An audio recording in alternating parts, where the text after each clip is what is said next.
if you're going to the market for vegetables, you can get like a bag of green beans for 50 kwacha, you can get an aubergine for 50 kwacha, you can get a bag of chilies for 10 kwacha. All things like that. 50 kwacha is about what? 50 kwacha is about...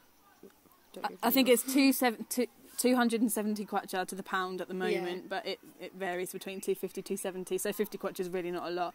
But then spaghetti, a bag of spaghetti is the equivalent of about £2, £3. Rice can be expensive. It depends where you go, because we know where to get it cheap, which you'll find out when you get here. But at first it can all be very expensive and quite daunting. But if you stick to the rule that if you eat like a Malawian, so you just eat the local vegetables, it will be cheap, which we found out. Like, we buy the vegetables in the market, but then people living just down the road, they buy tins of tuna, tomato paste, which really adds up to, £5 a tin. It's ridiculous. Because we were surprised at how expensive Malawi was. When we first came out here, we were expecting it to be really, really cheap. But we wouldn't spend any money. We've both gone over budget because it has been more expensive than we planned on it being.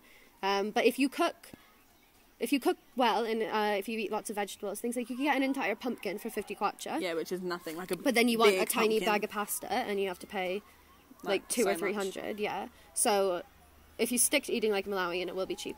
Meat's expensive. Like a pack of sausages is about 500 kwacha. See, the thing is that 500 kwacha is only £2, but the smallest, the biggest note is 500 kwacha. So when we go to the bank to get money out, if we get the equivalent of £20 out, it all comes out in 500 kwacha notes.